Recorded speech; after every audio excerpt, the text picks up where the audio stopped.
Hello friends, कैसे हो आप लोग। Welcome back. सो हम लोग कर रहे हैं रेशियो। रेशियो में हम लोग क्वेश्चन नंबर 6 तक कर लिए थे। अब सिर्फ क्वेश्चन पे क्वेश्चन, क्वेश्चन पे क्वेश्चन, क्वेश्चन पे क्वेश्चन, जब तक कि चैप्टर खत्म नहीं हो जाता। अब हम आ गए क्वेश्चन नंबर 7 में। जो आपको होमवर्क दिया था, 8 भी आपको होमवर्क दिया था, मैंने बोला था घबराना नहीं, मैं कराऊंगा। 9 भी आपको होमवर्क दिया था, तो मैं सब कराऊंगा आपको, आप एकदम घबराना नहीं। ठीक है। अभी हम लोग क्या कर रहे हैं याद है ना, रूट्स मजबूत कर रहे हैं, तो थोड़ा सा टाइम लगने दो, बट एक साथ फिर बैम्बू जैसे फट फट फट फट फट उग जाता है, वैसे हमारा भी कोर्स खत्म होगा। Don't worry about that. तो अभी रूट्स मजबूत करो, प्रैक्टिस करो। हमारा गोल है कि इंस्टीट्यूट मैट में जितना सम्स है वो सब का सब आपको क्लास में करा दिया जाए। चलिए आइए 7 नंबर में, following is the abridged balance sheet of Alpha limited. So share capital PL current liabilities, then land and building, plant and machinery, less depreciation दिया हुआ है, stock, receivables, bank total. With the help of additional information furnished below, you're required to prepare trading and PL account and balance sheet as at 31st March 2023. तो ये लग रहा है पुराना balance sheet है और नया बैलेंस शीट बनाने बोल रहा है। Company went for reorganisation of capital structure with share capital remaining the same as follows. तो बोल रहे नया बैलेंस शीट में शेयर कैपिटल सेम रहेगा, यानी पहले 1 लाख था तो अभी भी 1 लाख होगा, but that is equal to 50% of your total liabilities. जैसे अगर आप देखोगे लाइबिलिटी साइड को बोल रहे चेंज कर लो इस तरीके से, इस ब्रेकअप से, with share capital remaining the same. Share capital remaining the same का मतलब है कि 1 लाख का ये 50%, मतलब 1 लाख मान लेना अमाउंट वाइज। तो 50, 15, 65, 10, 75, 25 मिला के 100% हो गया ना। तो इस तरह से अगर 50% 1 लाख है तो 100% क्या होगा, 2 लाख होगा। और 2 लाख का 15% होगा 30,000, 2 लाख का 10% होगा 20,000, 2 लाख का 25% होगा 50,000। इस तरीके से आपका 100% से 2 लाख बनेगा और 2 लाख का ब्रेकअप आएगा। मतलब नया बैलेंस शीट का लाइबिलिटी साइड यहाँ पे क्लियर हो गया। तो क्या समझने का चीज़ था, बस ये वाला। अगर ये लाइन समझ में आया तो हो गया, नहीं समझ में आया तो कोई घबराने का बात नहीं, आप सीख रहे हो, कोई घबराने का बात नहीं है, यू आर लर्निंग। फिर बोल रहा है debentures were issued on 1 April, interest being paid annually on 31 March. तो ये डिवेंचर है ना, इस पे आपको 5% डिवेंचर मतलब होता है 5% इंटरेस्ट देना है। जितना डिवेंचर जैसे 20,000, उसका इंटरेस्ट देना पड़ेगा आपको। वो आ रहा है 20,000 का 5%, यानी कि 1,000। फिर बोल रहे हैं land and building remain unchanged. तो लैंड एंड बिल्डिंग वापस 80,000 रुपया यहाँ पे माना जाएगा, remain unchanged. Additional plant and machinery has been bought and a further 5,000 depreciation was written off. Total fixed asset then constituted 60% of total fixed asset and current asset. क्या लिखा हुआ फिर से पढ़ो। बोल रहा है प्लांट एंड मशीनरी में हमने नया मशीनरी बाय किया था और फिर उसमें 5,000 रुपया फर्दर डेप्रिसिएशन भी राइट ऑफ किया। Total fixed assets then constituted 60% of total fixed asset and current asset. तो total of fixed asset and current asset क्या होगा, total of fixed asset current asset मतलब एसेट साइड का total, और liability side का total मालूम है 2 लाख। सोचो लाइबिलिटी साइड का टोटल मालूम है 2 लाख, तो जो लाइबिलिटी साइड का टोटल है वही एसेट साइड का टोटल है। तो लाइबिलिटी साइड का टोटल 2 लाख है, तो इसका वैल्यू भी 2 लाख होगा। उसका 60% बोल रहा है इस टोटल फिक्स एसेट। तो टोटल फिक्स एसेट कितना होगा, 60% ऑफ 2 लाख, यानी कि 1,20,000 होगा। और उस फिक्स एसेट में बोल रहा है लैंड एंड बिल्डिंग सेम है 80,000, तो बचा हुआ क्या होगा, प्लांट एंड मशीनरी होगा 40,000। अब आप बोलेंगे यहाँ पे कितना था, प्लांट मशीनरी 35,000 था, तो 35,000 का बढ़ के वो हो गया 40,000। ठीक है। तो सर यहाँ पे जो लिखा है additional plant and machinery has been bought and further 5,000 depreciation was return off, का मतलब क्या? देखो अब इसको मिलाओ, ये क्लोजिंग वैल्यू है, ठीक है। ओपनिंग वैल्यू क्या था, 35,000 था। तो नया प्लांट एंड मशीनरी खरीदा है, कितने का वो नहीं मालूम, लेकिन डेप्रिसिएशन नया 5,000 रुपया राइट ऑफ किया है, तब जाके ये 40,000 क्लोजिंग वैल्यू बना है। तो आप बैक कैलकुलेशन कर सकते हो ना, 40 में अगर उल्टा जाएंगे तो जो 5,000 माइनस है वो ऐड हो जाएगा, 45 माइनस 35 करेंगे 10,000 आएगा बैलेंसिंग फिगर निकाल के। तो न्यू वाला जो है वो होगा 10,000, बैलेंसिंग फिगर निकाल कर ये नया मशीनरी खरीदा, 5,000 का नया डिप्रिसिएशन चार्ज किया, तो ये क्लोजिंग वैल्यू 40,000 आया। सर फिर से एक बार बताइए, वेरी गुड। देखो land and building remain unchanged, तो वो यहाँ से 80,000 देख के मैंने लिख दिया 80,000। एडिशनल मशीनरी बोला खरीदे थे और फर्दर 5,000 राइट ऑफ किए थे, तो एडिशनल मशीनरी हम लोग यहाँ पर बोल रहे हैं 35,000 में कुछ खरीदे थे और नया 5,000 राइट ऑफ किए। उसके बाद टोटल फिक्स एसेट हो गया 60% of total fix asset and current asset. तो total fix asset current asset यहाँ से मत उठाना, 157 से मत उठाना।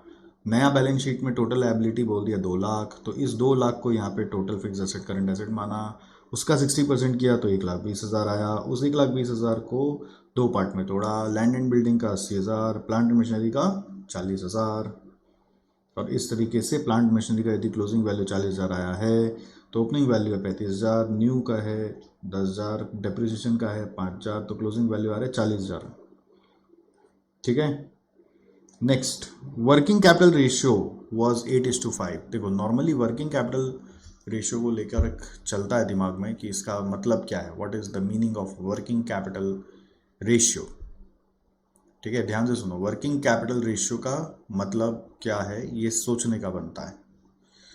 वर्किंग कैपिटल रेशियो 2 तरीके से इंटरप्रेट होता है। एक होता है करेंट रेशियो को ही आप वर्किंग कैपिटल रेशियो बोल देते हैं। क्या बोलते हैं?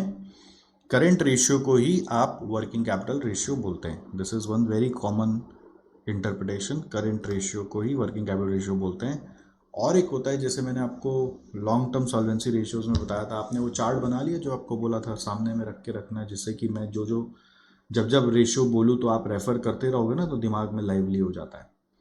तो मैंने एक रेशियो आपको सिखाया था जिसका नाम था लॉन्ग टर्म सॉल्वेंसी रेशियोज। उसमें अलग अलग एंगल से आपको समझाया था। तो एक एंगल था कि टोटल एसेट से आप देखो, कुछ याद आ रहा है? तो टोटल एसेट अप्रोच में जैसे fix asset by total assets कर रहे थे, तो फिक्स एसेट रेशियो था। ठीक है, या और एक था आपका fix asset by capital employed भी बोल सकते हो उसको, या फिर था एक working capital by capital employed, उसको मैंने बोला था, उसको बोलते हैं वर्किंग कैपिटल रेशियो। तो फिक्स एसेट रेशियो और वर्किंग कैपिटल रेशियो इस तरीके से आता है। आपको कुछ याद आ रहा है ऐसा? फिक्स एसेट रेशियो और वर्किंग कैपिटल रेशियो कैसे आता है? फिक्स एसेट रेशियो और वर्किंग कैपिटल रेशियो कैसे आता है, कुछ याद आ रहा है? तो उस हिसाब से working capital ratio is working capital by capital employed. But आप देखोगे मेजॉरिटी सम्स में ना, it is actually current ratio that they are referring to working capital ratio. फिर है quick asset ratio. Quick asset ratio is what? Quick asset ratio is basically quick ratio. Quick asset ratio is what? Quick ratio. It is suppose to be quick assets by quick liabilities. थोड़ा बहुत है ना, क्या होता है पढ़ते जब हैं और नाम जब आने लगता है ना तो कुछ अलग होने लगता है, तो ये सबको भी नोट्स में अपडेट करना पड़ेगा। जो आपने चार्ट बनाए हैं उसमें जाके इसको अपडेट कर लीजिए कि working capital ratio, current ratio के बगल में लिख लीजिए working capital ratio, quick ratio के बगल में लिख लीजिए क्विक एसेट्स रेशियो। फिर बोल रहा है the receivables which are 4/5 of quick assets, मतलब रिसीवेबल का amount is equal to 4/5 into quick assets करोगे तो रिसीवेबल अमाउंट आ जाएगा। This is equal to receivable amount. फिर बोला receivables to sales ratio. Receivable to sales ratio एक नया ही नाम बना दिया। Revealed a credit period of 2 months. Receivable to sales ratio मतलब रिसीवेबल और सेल्स का रेशियो को लेके जब बनाते हैं तो उसको रिसीवेबल्स को डेटर्स बोलते हैं, सेल्स को टर्नओवर बोलते हैं। तो डेटर्स टर्नओवर रेशियो का बात कर रहा है। तो debtors turnover ratio revealed a credit period of 2 months. तो डेटर्स टर्नओवर रेशियो से वेलोसिटी निकाला गया 2 मंथ्स का, तो टर्नओवर निकाला जा सकता है 12/2 करके 6 times. There was no cash sales. फिर रिटर्न ऑन नेटवर्थ वाज 10% बोल रहा है। क्या बोल रहा है? Return on net worth, return on net worth बोल रहा है 10%। तो रिटर्न ऑन नेटवर्थ मतलब होता है पैट बाई इक्विटी, नेटवर्थ मतलब होता है equity, that is equal to 10%। Gross profit was 15% on selling price, तो GP by sales. Stock turnover was 8 times for the year. तो स्टॉक टर्नओवर आपको याद होगा COGS बाई एवरेज स्टॉक करते हैं, तो हमारा स्टॉक टर्नओवर आता है which is equal to 8 times. और यहाँ पर क्रेडिट पीरियड ऑफ 2 मंथ्स दिया हुआ है, तो ये आपको डेटर्स वेलोसिटी दिया हुआ है, तो इससे आप निकाल सकते हो debtors turnover ratio is equal to 12/2 यानी कि 6 टाइम्स। अब देखो क्या क्या दिया हुआ, वापस से समझो। क्वेश्चन में क्या बोला था आपको नया से ट्रेडिंग पीएल बैलेंस शीट बनाना है। फिर से ट्रेडिंग पीएल बैलेंस शीट खड़ा करो, पूरा नए सिरे से ट्रेडिंग पीएल बैलेंस शीट खड़ा करो, और उसके लिए लाइबिलिटी साइड का बैलेंस शीट पूरा रेडी करके दे दिया है। उसमें बस ये 1 लाख सेम अज्यूम करोगे तो 1 लाख इज 50%, तो 100% इज 2 लाख, तो उसके हिसाब से पूरा ब्रेकअप आ गया। सेकेंडली आपका लाइबिलिटी साइड से पूरा बैलेंस शीट आ गया, तो एसेट साइड क्या होगा? एसेट साइड के लिए फिक्स एसेट का लैंड एंड बिल्डिंग सेम है, और प्लांट एंड मशीनरी का मैंने यहाँ से आपको बताया कि बैलेंसिंग फिगर 40,000 आ रहा है। ठीक है, अब आता है करेंट एसेट्स और उसका ब्रेकअप। तो उसके लिए 1, 2, 3 रेशियो दिया हुआ है करेंट एसेट्स और उसका ब्रेकअप के लिए।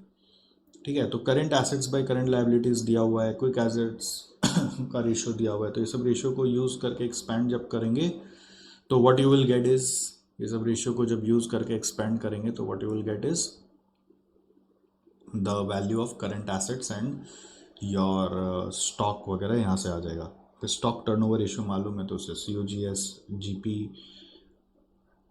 ये सब को यूज़ करके स्टॉक के further value, receivable turnover ratio मालूम है तो रिसीवेबल की वैल्यू, ये सब जब सॉल्व करेंगे तो समझ में आएगा कि कैसे क्या निकल के आ रहा है। ठीक है, बट मोटा मोटा एक बार स्टार्ट के लिए बैलेंस शीट का लायबिलिटी मिल गया, एसेट का जो आइटम मिल गया। फिर रिटर्न ऑन नेटवर्थ मालूम है तो नेटवर्थ मतलब होता है इक्विटी, है ना। इक्विटी जैसे अगर आप देखोगे तो यहाँ पे ये दोनों मिला के हो रहा है इक्विटी, शेयर कैपिटल और अदर शेयर होल्डर फंड मिला के हो रहा है इक्विटी। तो रिटर्न ऑन नेटवर्थ मतलब होता है इक्विटी, तो पैट बाई इक्विटी, इक्विटी मालूम है तो पैट आ जाएगा, पैट मालूम है तो हम लोग को PL में बैठा पाओगे। PL में फिर बैक कैलकुलेशन करोगे तो देखोगे कि कुछ और निकल के आ रहा है क्या, समझ में आया। GP मालूम है, GP मालूम है, अगर GP मालूम है तो आप GP और सेल्स का रिलेशनशिप कुछ यूज़ कर सकते हो, बट सेल्स कहाँ से आएगा? डेटर्स टर्नओवर रेशियो मालूम है, ठीक है, डेटर्स टर्नओवर रेशियो मालूम है तो ये सेल्स बाय डेटर्स करके आता है। तो सेल्स कैसे आएगा? You have to find out the sales first. तो सेल्स कैसे आएगा? जैसे यहाँ पर सेल्स कहीं नहीं आ रहा है, यहाँ पर भी सेल्स नहीं आ रहा है, इसमें भी सेल्स नहीं आ रहा है, तो आप देखना शायद मुझे लगता है इन दोनों के मदद से, लिक्विड रेशियो और वर्किंग कैपिटल के रेशियो के मदद से स्टॉक आता है। तो वो स्टॉक, वो मैं ऐसे आपको आइडिया दे रहा हूँ, पर दिमाग में आपके डाल रहा हूँ, जिससे कि आप जब करने लगेंगे तो आपको दिखेगा उस स्टॉक और स्टॉक टर्नओवर से COGS आएगा, COGS और GP से सेल्स आ जाएगा। समझ में आया? जितना भी समझ में आया, अरे हाँ बोलो, ना मत बोलो, जितना भी समझ में आया उसके हिसाब से क्या बोलो, हाँ बोलो, ना मत बोलो, और फिर देखो सर कैसे कर रहे हैं, आपको धीरे धीरे आएगा। ठीक है, ये सब एग्ज़ाम जो है वो धीरे धीरे आपको अंदर में इजी लगता है। जो भी चीज़ सीखते हो इनिशियली वो हार्ड लगता है, बट ग्रेजुअली जाके वो अगला थोड़ा सा आगे बढ़ते हो तो लगता है पिछला चीज़ बहुत ही ईजी था जो अगला चीज़ है वो हार्ड है। फिर थोड़ा आगे जाते हो लगता है पिछला तो और भी इजी था, अगला वाला जो है वो हार्ड है। ऐसा होता है। तो धीरे धीरे धीरे करके आपको सब कुछ आ जाता है, तो don't worry about that. Solution to question number 7, page number dash underline करो, question 7 page dash.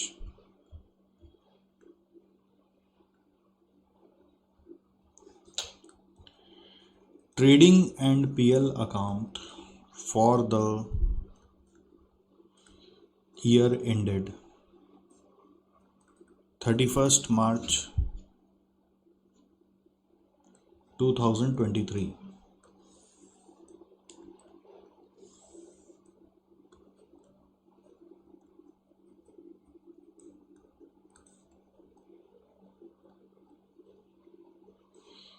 Particulars rupees, particulars rupees.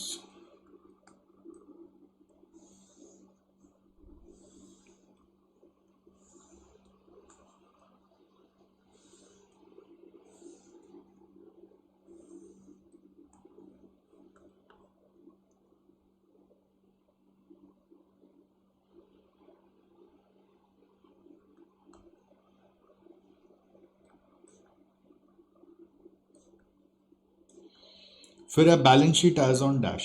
मैंने क्या बोला था, जब जब ट्रेडिंग PL बैलेंस शीट का सम आएगा तो सबसे पहले आप फॉर्मेट ही बना दोगे, ठीक है। फिर देखोगे कि कहाँ पे क्या बैठाना है। अगर आप पहले वर्किंग करने लगोगे और फिर सोचोगे कि अरे यार ये कैसे होगा क्या होगा, सम बनेगा नहीं। ये बैलेंस शीट ट्रेडिंग पेल का फॉर्मेट का जो सम्स है वो ऐसे ही बनता है। ओके, जैसे फॉर्मेट ड्रॉ करने में बहुत ज़्यादा वो नहीं टाइम लगे, बट हाँ थोड़ा सा कॉपी नीट लगे, इस चीज़ का ध्यान रखो। सो आ जाओ अपने बैठाते हैं यहाँ पर।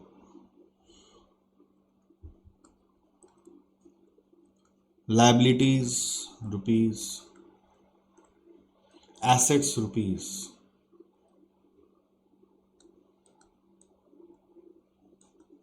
Share capital. शेयर कैपिटल हम कितना डालेंगे?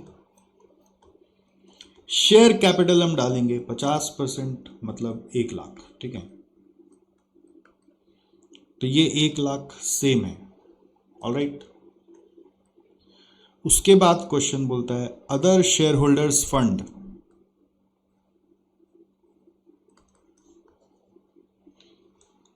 फिर क्वेश्चन बोलता है 5% डिवेंचर। फिर क्वेश्चन बोलता है करंट लायबिलिटीज।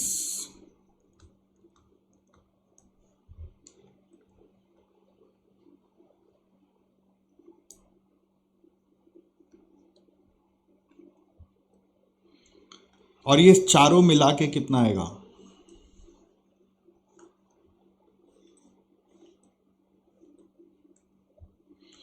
ये चारों मिला के आएगा,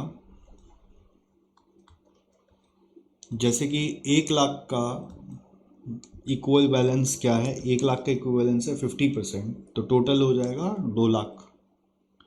1 लाख का इक्विवेलेंस है 50%, तो टोटल कितना हो जाएगा? 2 लाख हो जाएगा। करो यहाँ पे लिखो 2 लाख।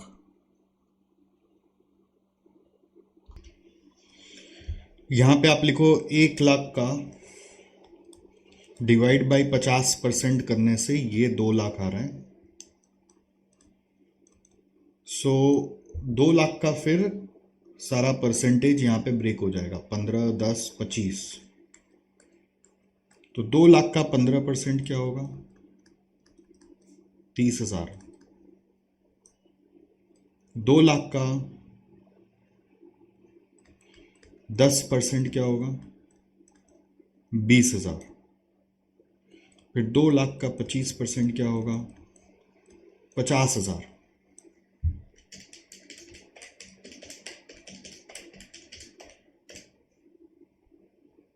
इसके बाद लैंड एंड बिल्डिंग।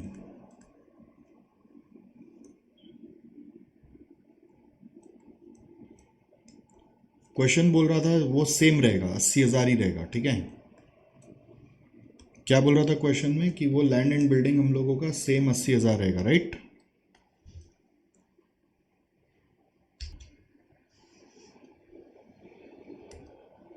यहां पे आप लिखो 80,000।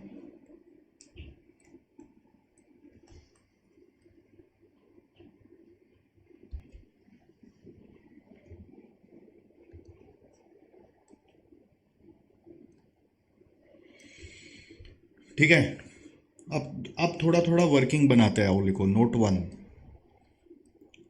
अगर आप चाहो तो इसका भी वर्किंग बना सकते हो, बट दरकार नहीं है। इसका भी वर्किंग नोट बना सकते हो, अब दरकार नहीं है। लेकिन जैसे क्वेश्चन में बोला land and building, plant and machinery, दोनों मिला के है total fixed asset, and total fixed asset is equal to, question में क्या बोला है? 60% of fixed asset and current asset. तो 60% of fixed asset and current asset मतलब 60% ऑफ 2 लाख, यानी कि 1,20,000।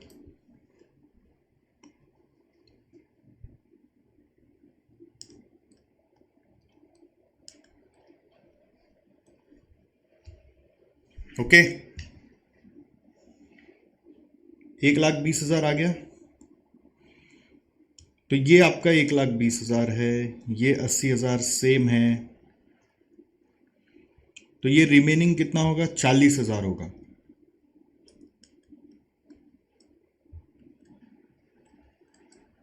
ओके,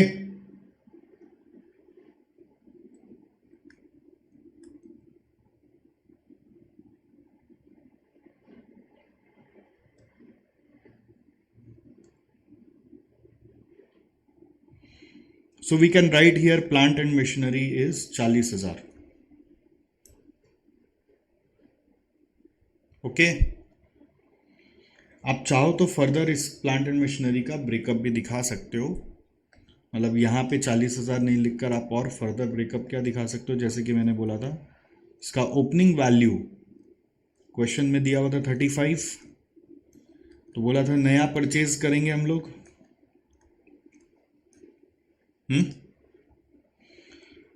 फिर लेस करेंगे फर्दर डेप्रिसिएशन 5,000, तो ये माइनस करके आ रहा है 40, तो ये बैलेंसिंग फिगर से आ रहा है 10,000। ये 10,000 बैलेंसिंग फिगर से आ रहा है। कहाँ पे समझाया था मैंने, यहाँ पे समझाया था ना आपको। ये देखो,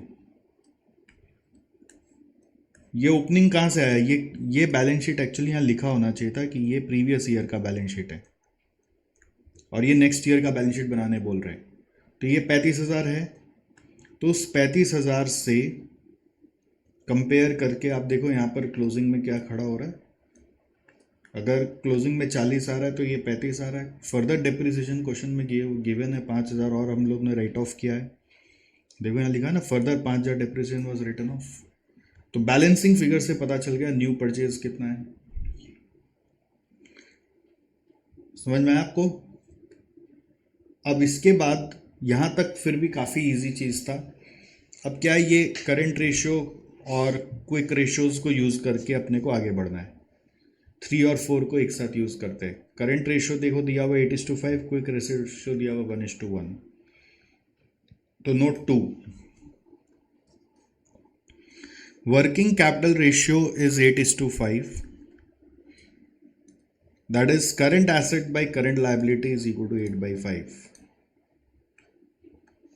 फिर दिया हुआ है क्विक एसेट्स रेशियो, जिसको अपने लिक्विड रेशियो बोलते हैं, वो है 1:1, यानी कि quick assets by quick liabilities is equal to 1/1। Quick assets कैसे आता था, याद है आपको। अब सामने में अगर वो चार्ट पेपर होगा तो दिमाग में छप जाएगा। अब वो आलस करोगे, वो चार्ट पेपर बनाओगे नहीं तो दिक्कत आएगी। Current asset minus stock minus prepaid expense था। प्रीपेड एक्सपेंस का यहाँ पे सिंस क्वेश्चन में जिक्र नहीं है तो आप हटा दो, डिवाइडेड बाई, या पूरा लिख लो एक बार आप, जिससे कि आपको मेमोरी में रहे कि कैसे आ रहा है। फिर current liabilities minus bank OD करेंगे तो क्विक लायबिलिटीज आएगी, इक्वल टू 1/1, इक्वल टू 1/1।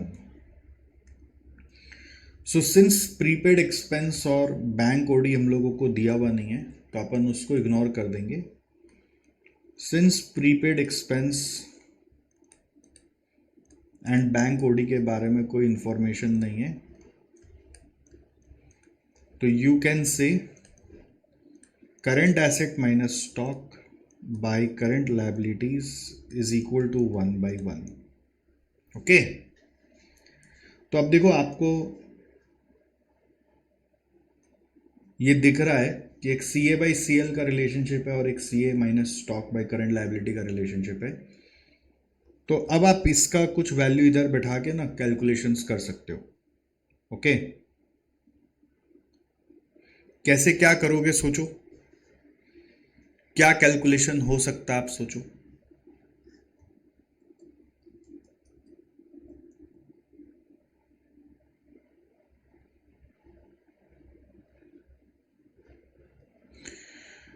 एकदम इजी है।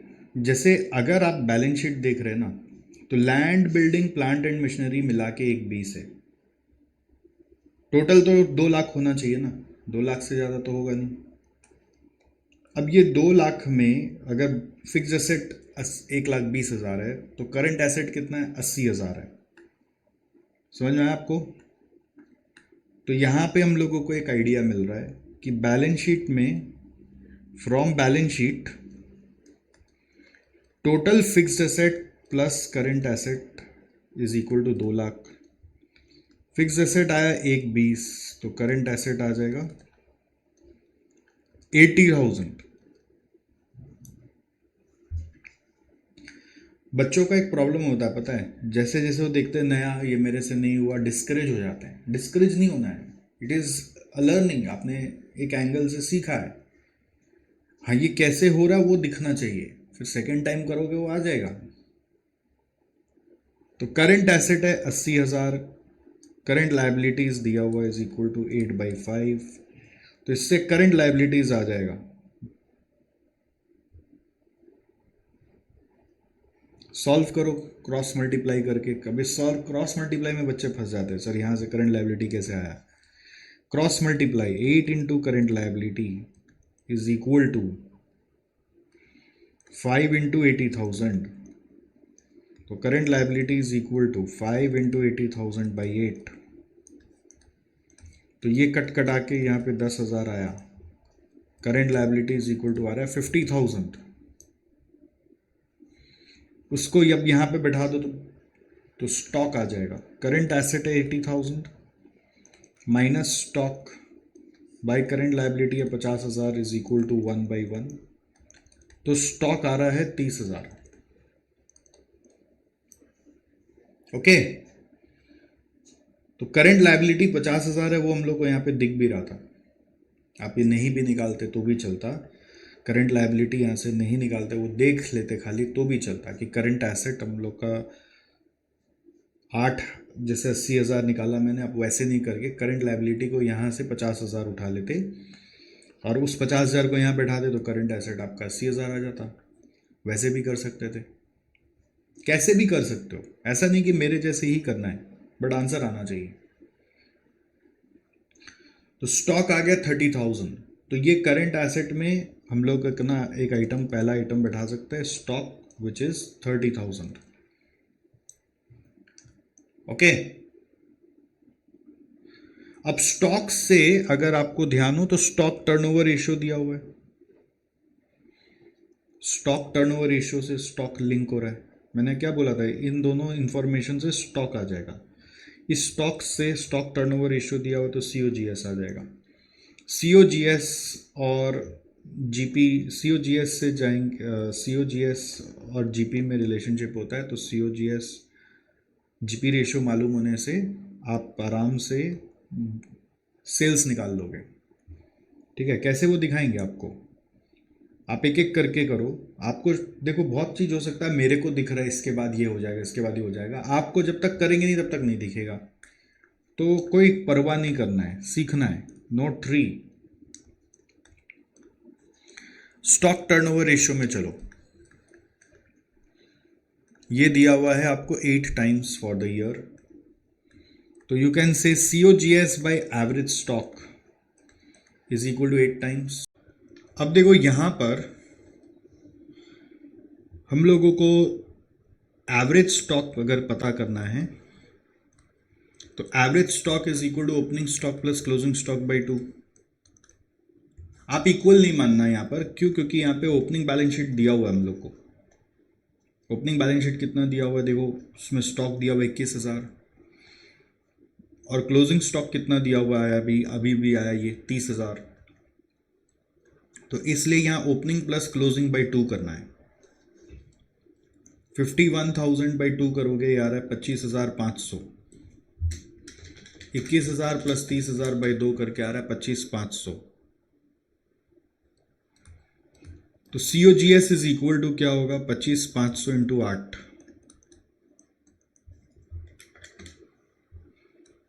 2,04,000। कहां से बैठाया आपने 25,500 इंटू 8, देखो is equal to 8 times of average stock, वो रेशियो से ले लिया। तो 8 इंटू 25,500 करिए, 2,04,000 आ रहा है। करेक्ट,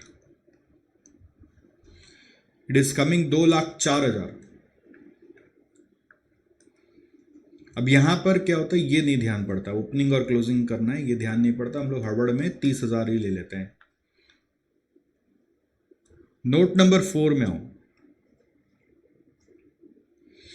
अब जैसे कि मैंने बोला था सीओजीएस निकाल लो और जीपी के साथ आपका सीओजीएस का एक रिश्ता बैठता है। तो जीपी परसेंटेज हमको दिया हुआ है 15% of selling price. So accordingly we can say GP by sales is equal to 15%। तो जीपी इज इक्वल टू क्या बोलोगे, 15% of sales. GP is equal to क्या बोलोगे, 15% ऑफ सेल्स, यानी कि 0.15 इंटू सेल्स। क्या बोलोगे, 0.15 इंटू सेल्स।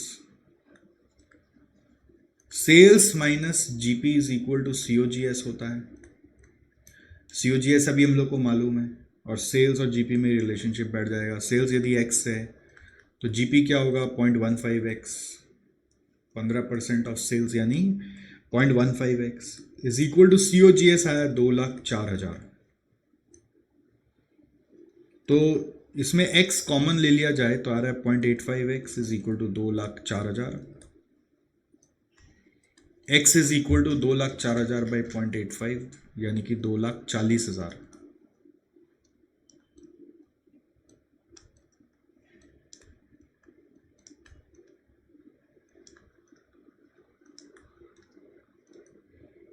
समझ में आया आपको?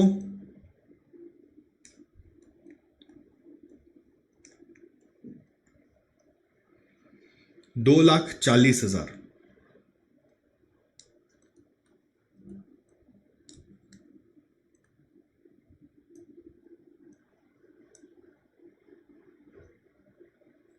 Is it okay?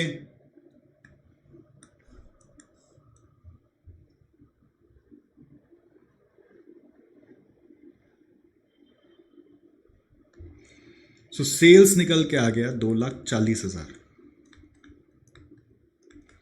अब हम अपना ट्रेडिंग पीएल का उद्घाटन कर सकते हैं। सेल्स लिखकर 240, ट्रेडिंग पीएल में लिख दिया भाई पहला आइटम बाय सेल्स 2,40,000। यहां पे लिख सकता हूं बाय क्लोजिंग स्टॉक भी जो है 30,000।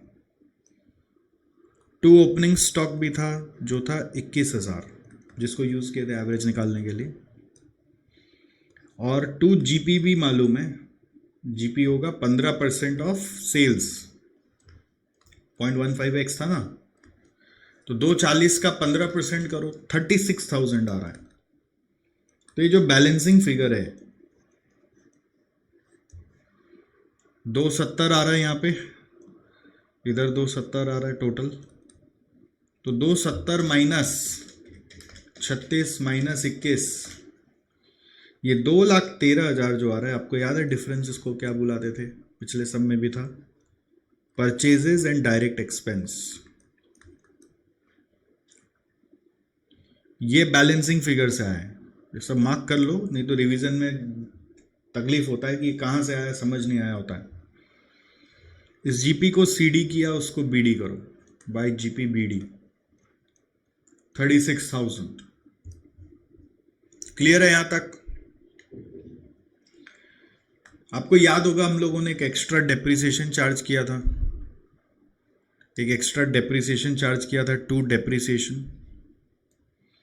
Further depreciation was provided, question में ऐसा बोला था 5,000। फिर एक क्वेश्चन में बोला था डिबेंचर इंटरेस्ट देना है हम लोगों को, शुरुआत में ही हम लोगों ने डिबेंचर इशू कर दी थी। तो 5% ऑफ बैलेंस शीट में अगर देखोगे तो डिबेंचर था 5% डिबेंचर 20,000 रुपए का, तो 5% ऑफ 20,000 करोगे ये 1,000 आएगा।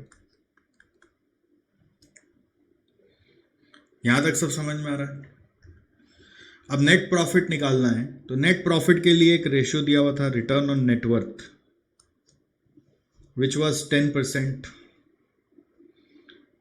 Return on net worth was 10%। अच्छा, एक और रिटर्न ऑन नेटवर्थ के पहले एक रिसीवेबल्स वाला भी ऊपर में अभी दिखा कि वो भी छूट गया था। Receivables is 4/5 of quick assets. तो रिसीवेबल का अमाउंट निकाल सकते हैं हम लोग, रिसीवेबल मतलब डेटर्स का अमाउंट निकाल सकते हैं इससे। नोट 5 में चलो, receivables is equal to 4/5 of quick assets. तो क्विक एसेट कैसे आता है? क्विक एसेट आता है current asset minus, how do you get quick asset? Quick asset कैसे आता है? Current asset minus stock. तो करंट एसेट माइनस स्टॉक करके प्लीज क्विक एसेट्स निकालिए। निकाल के बताइए क्या आएगा। देखो रिसीवेबल्स अमाउंट कितना आएगा। 4/5 ऑफ क्विक एसेट्स कैसे आता है, करंट एसेट माइनस स्टॉक। तो 4/5 ऑफ मतलब होता है मल्टीप्लाई। करंट एसेट्स है हम लोगों का 80,000 और स्टॉक था 30,000, तो 80,000 माइनस 30,000 करेंगे तो ये आ रहा है 50,000 इंटू 4/5, तो 40,000, राइट। तो ये रिसीवेबल्स मिल गया, तो हम लोग बैलेंस शीट में स्टॉक के नीचे रिसीवेबल्स लिख सकते हैं 40,000 का। ओके,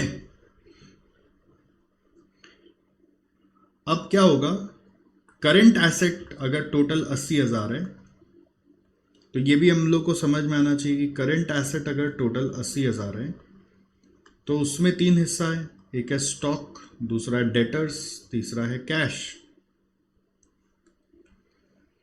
सो स्टॉक है हम लोगों का 30,000, डेटर्स है हम लोगों का रिसीवेबल्स 40,000, तो बैलेंसिंग फिगर कैश होना चाहिए। ये 3 मुख्य आइटम है करंट एसेट्स के, तो उसमें अगर 2 मिल चुका है तो बैलेंसिंग फिगर कैश होगा। सर ये कैसे पता चल रहा है, ये आप सीख रहे हो। आप अगर आपको नहीं पता चला तो आप सीख रहे हो, इवेंचुअली आपको आगे सम्स में हैबिट पड़ जाएगी। ठीक है, प्रीपेड एक्सपेंस अपना मन से नहीं अज्यूम करते हैं। ये 3 मुख्य आइटम है किसी भी बिजनेस को चलाने के लिए। तो ये कैश आप इस तरह से लिख लीजिए 10,000।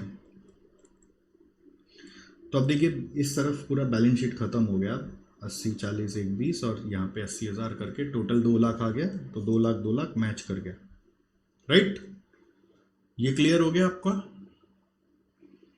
तो ये एक आइटम हमारा रह गया था बोलकर, मैंने इसको टच किया। अच्छा, अब यहाँ पे रिसीवेबल्स टू सेल्स रेशियो दिया हुआ है 2 months there were no cash sales. इसका क्या यूज़ है, इससे कोई यूज़ अभी है नहीं, बिकॉज हम लोगों को रिसीवेबल टर्नओवर से टर्नओवर मिलेगा और टर्नओवर हम ऑलरेडी निकाल रहे हैं। आप जस्ट एक क्रॉस चेक के लिए फिर से निकाल सकते।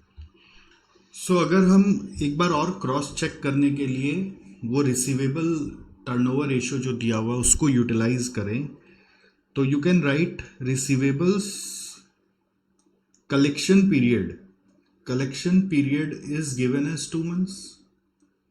वो भले टर्नओवर रेशियो बोल के दिया हुआ है, receivable to sales is 2 months, that means वो मंथ्स दिया हुआ मतलब वो कलेक्शन पीरियड है।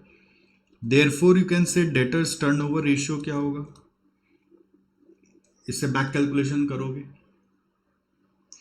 तो अगर 2 महीने में कलेक्शन हो रहा है तो साल में कितना बार टर्नओवर होगा, वो होगा 12/2, that is equal to 6 times। आप बोलेंगे ये कैसे आया, देखो कलेक्शन पीरियड आता था, कलेक्शन पीरियड अगर निकालते थे वो आता था 12 months divided by debtors turnover ratio करके आता था। तो अगर आपको मालूम है कि इसका वैल्यू 2 है तो क्रॉस मल्टीप्लाई करके debtors turnover ratio is equal to 12/2 करोगे, 6 times आ गया। अब credit sales by average debtors यदि हम करते हैं तो ये आ रहा है 6। Credit sales by average debtors यदि हम करते हैं तो ये कितना आ रहा है 6। सो क्रेडिट सेल्स हम लोगों को क्या यहां से निकालने मिल जाएगा क्या, credit sales by average debtors is equal to यदि 6 है तो डेटर्स हमने अभी जैसे निकाला 40,000। तो देखो 1 मिनट यहाँ पे ध्यान देना, यहाँ पे एवरेज डेटर्स नहीं करना है।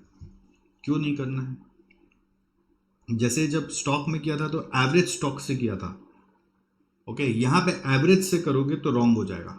क्यों, इसका रीजन समझो, क्योंकि यहाँ पे क्वेश्चन में क्लियरली बोला है कि रिसीवेबल वही वाला लेना जो 4/5 ऑफ क्विक एसेट से आ रहा है और उसको लेके रेशियो बनाना, तब आपका 2 months आएगा।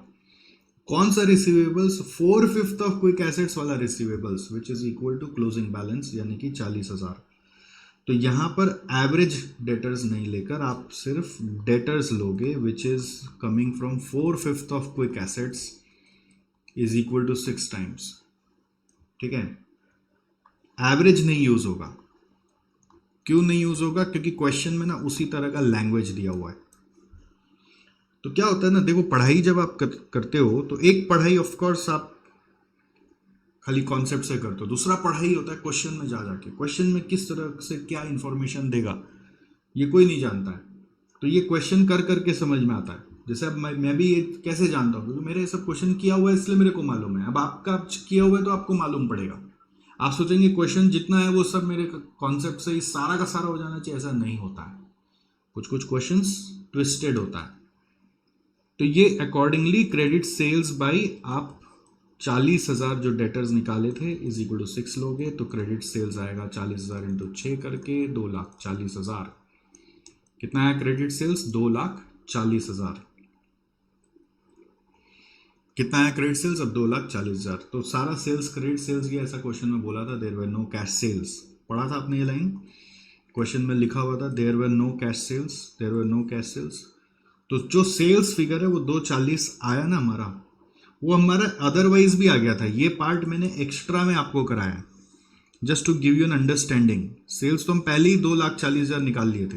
It was not required, this working was not required, but still अगर आप मान लीजिए हो सकता है जब अपने से सम करते तो आप सेल्स इस तरह से नहीं निकालने के वजह रिसीवेबल के रास्ते से निकालने चले जाते तो आपका आंसर गड़बड़ हो सकता था, क्योंकि आप एवरेज डेटर्स लेने लग जाते हैं। और एवरेज डेटर्स यहाँ निकल सकता है ना, क्योंकि बैलेंस शीट में ओपनिंग डेटर्स दिया हुआ है तो एवरेज डेटर्स अपने निकाल ही सकते, क्लोजिंग डेटर्स इसको मानकर।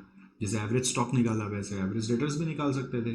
तो यहाँ पर है ना थोड़ा सा डाउट आ जाता हम लोगों को, इसलिए मैं आपको ये चीज़ समझा दिया कि ऐसे करने जाओगे तो आपको यहाँ पर एवरेज मतलब यही वाला डेटर्स लेना है। Is this clear to you? Current asset से स्टॉक, डेटर्स और कैश, और फिर ये वाला एक एक्स्ट्रा वर्किंग, छोटा छोटा पार्ट्स में सीखो। अब सिंस हम लोगों का सेल्स आ चुका है तो मैंने सेल्स का फिगर सारा बैठा ही दिया था, रिसीवेबल बैठा ही दिया था, कैश निकाल ही दिया था, बैलेंस शीट खत्म कर दिया था, खाली बचा हुआ था पैट। तो एक रेशियो हम लोग को दिया हुआ है रिटर्न ऑन नेटवर्थ, कितना दिया हुआ है वो 10%। तो that is suppose to be paid by equity. Note 7 लिखो, ये नोट 7 बना दो, ठीक है। जो एक्स्ट्रा है इसको बॉक्स में इसलिए डाले हैं कि it was not required, but still हम लोगों ने ये कर दिया just to make you understand another way of calculating sales. Note 8 में चलो, नोट 8 में आप लिखोगे return on net worth RONW is 10%। तो that is paid by equity is equal to 10%। Equity मतलब क्या होता है? इक्विटी मतलब होता है share capital plus other share holders fund.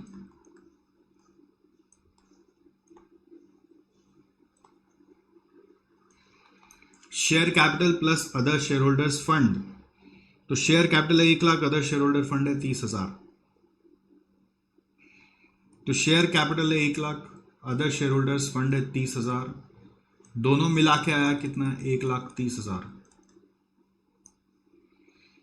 So you can say PAT by 1,30,000 is equal to 10%. So therefore PAT is equal to 13,000.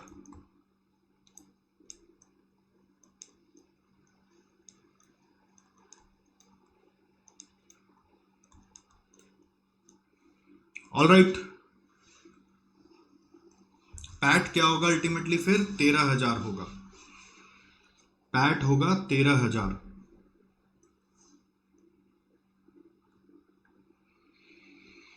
So since you have got the PAT, ये easy था।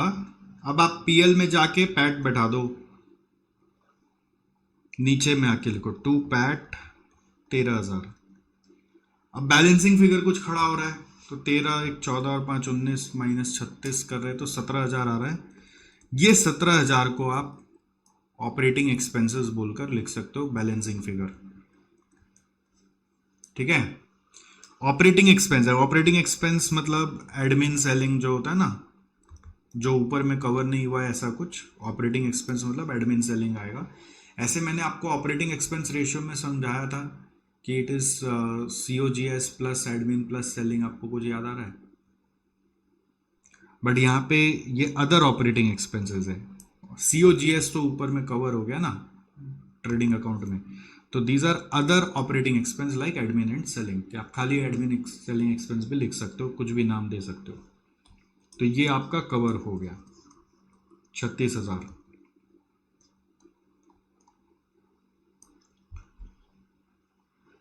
मेरा एक खाली आपसे एक ही रिक्वेस्ट है, आप मायूस नहीं होंगे, डिस्करेज नहीं होंगे, डिमोटिवेट नहीं होंगे।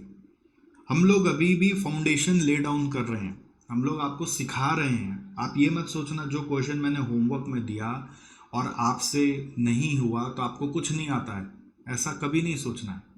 बच्चों का तुरंत अपने ऊपर एक जजमेंट आ जाता है कि मैं तो कहीं का नहीं हूँ। दूसरा उसका जजमेंट आ जाता है कि मैं जहाँ से सीख रहा हूँ वो गलत जगह में फंस गया, मैं सही हूँ। जजमेंट नहीं लगाना है, आपको सीखना है। दोनों तरफ से आपका नुकसान है। आप ये सोचोगे कि मैं कहीं का नहीं हूँ तो आपका कॉन्फिडेंस डाउन हो जाएगा। आप सोचोगे कि आप जहाँ से क्लास ले रहे हो वहाँ से फंस गए हो तो आपका टाइम वेस्ट होना है। आप सही जगह आए हो, बट ये तरीका है सीखने का, धीरे धीरे धीरे सीखोगे। ये थोड़ा लेवल पढ़ाई का हाई है, बट मैं आपको और सिंपल करके दूंगा, आपको सोचना नहीं। बट जो जहां अटक रहा है उसको मार्क करो, उसको फिर से सम को बनाओगे। आज अटक रहे हो, जिंदगी भर वापस थोड़ी ना अटकोगे। आज से थोड़ी ना फैसला हो गया कि हमेशा ही अटकते चलोगे। तो ये जैसे अब ये नया चीज आया तो मार्क करो, ये नया चीज आया मार्क करो कि हाँ बैलेंसिंग फिगर को ऐसे ये बोल देते हैं, ऐसे मार्क करो। ये सब लाल पेन लेके मार्किंग करो। ये सब नहीं ध्यान पड़ता है, मार्किंग करो। Do it like this. Balance sheet में अगर लगता है ये न्यू परचेज का नहीं समझ में आया था कि ये कैसे निकाला, तो मार्क करो। ये वर्किंग नोट से आया, ये गिवन था, तो बैक कैलकुलेशन करके 10,000 निकाला, मार्क करो। ठीक है। जहां जहां वर्किंग कैपिटल रेशियो में दिक्कत है कि इसका फॉर्मूला में गड़बड़ा गए थे तो मार्क करो। प्रीपेड एक्सपेंस और बैंक ओडी को लेके दिक्कत था तो इसको मार्क करो। ऐसे जो जो मैंने सर्कल किया सबको मार्क कर लो।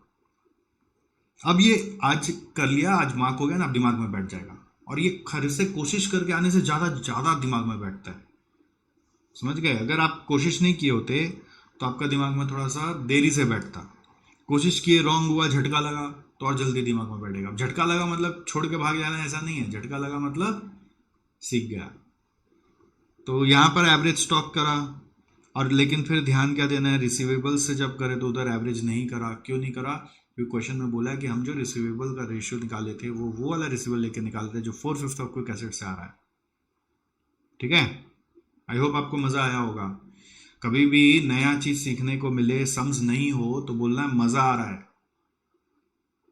घबराना नहीं है, बोलना क्या, मजा आ रहा है, मजा आ रहा है, मजा आ रहा है, वाह वाह वाह, मजा आ रहा है।